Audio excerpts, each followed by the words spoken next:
The battle at the Gabba, cricket's first ever tied test.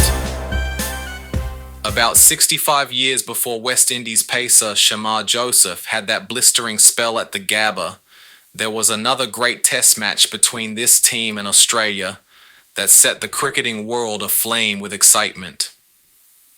In this match of old, fast bowling as executed by the legendary Wes Hall was also a key factor, but it was the astoundingly brilliant fielding of Joe Solomon that ultimately clinched history for the Caribbean players and for the game of cricket. Today we bring you the story of that match. Let's go to our commentary team, who will kick things off with a succinct review of the world of December 1960.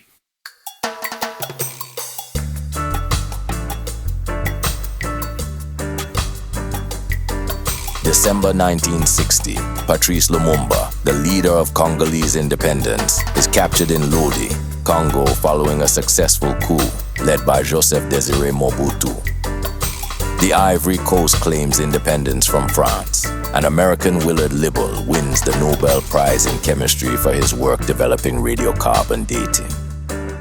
And on December 14th, 1960, under the sweltering afternoon heat at the Brisbane cricket ground, popularly known as the Gabba, cricket history would be made. 5 days of pulsating cricket had built up to a cricket moment that would only be repeated in one other instance, an ending to a cricket match so improbable that even the most ardent cricket lovers had never dared to dream of it.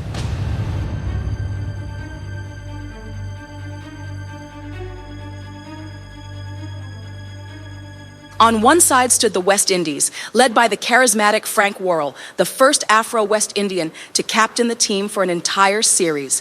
On the other, the Australians under Richie Benaud, determined to assert their dominance at home.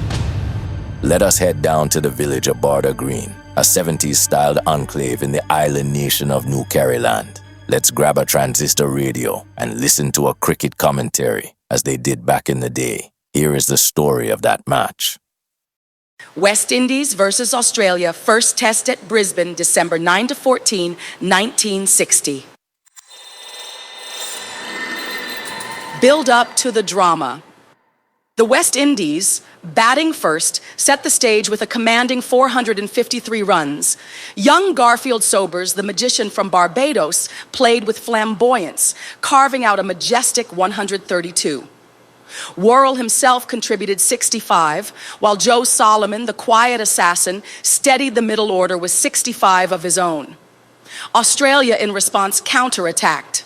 Norm O'Neill, then hailed as the next Bradman, crafted a magnificent 181. Bob Simpson chipped in with 92.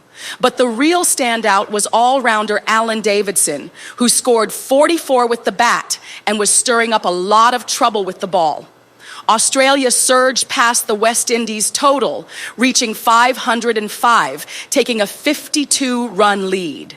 The West Indies fought back in their second innings, but Davidson was a man possessed. He tore through their batting lineup with a mesmerizing 6 for 87, restricting them to 284. With just 233 needed to win, Australia seemed poised for a straightforward chase. But the West Indies, or maybe destiny, had other plans. A day of unbelievable drama. From the very start of Australia's second innings, the Windies' fast-bowling hurricane, Wes Hall, brought thunder. He dismissed Simpson for a duck. Harvey fell for 5. O'Neill and McDonald could only scrape together 26 and 16. Australia teetered at 4 for 49.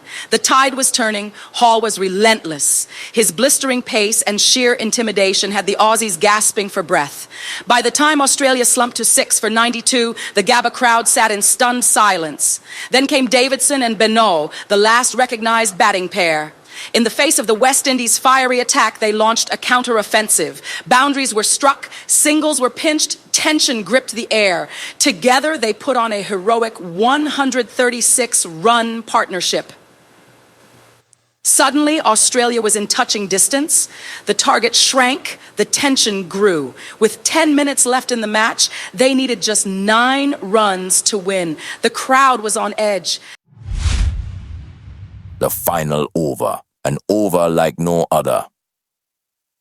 Wes Hall charges in to bowl the last over of the match. The Gabba holds its breath. First ball, a quick single, 8 runs to win. Second ball, Beno gloved a short-pitch thunderbolt to wicketkeeper Jerry Alexander. Out, 8 wickets down, 228 runs on the board, 5 to win. Third ball, a bye, a scramble, 4 to win. Fourth ball, a miscue. Hall himself almost caught it, 3 to win. Fifth ball, a desperate attempt for 2 runs. But Wally Grout is run out. 9 wickets down, 231 runs on the board, 2 to win. Sixth ball, the scores are level. 1 run to win, 2 balls to go. Note that in those days, 8-ball overs were the standard in Australia. Then came the moment. Tail ender. Mekif nudges the ball towards square leg. Joe Solomon, a man raised throwing marbles at mangoes in Guyana, pounces. With the precision of an artist and the nerves of a gambler, he swoops, takes aim, and fires. The ball crashes into the stumps. Mekif is out. The match is tied. The aftermath. The Gabba erupted. Test cricket had its first ever tie in 83 years. Not a win, not a loss. A moment frozen in time. The Australians, victorious in the series 2-1, had newfound respect for their opponents. The West Indies, though losing the series, had won the hearts of the cricketing world. When they left Australia, they were honored with a ticker tape parade, 250,000 people strong. The match and the series revitalized Test cricket. It reminded the world why cricket wasn't just a mere game. It was a battle of courage, of skill, of heart. And on that unforgettable day in Brisbane, both Australia and the West Indies had won, because cricket itself had won.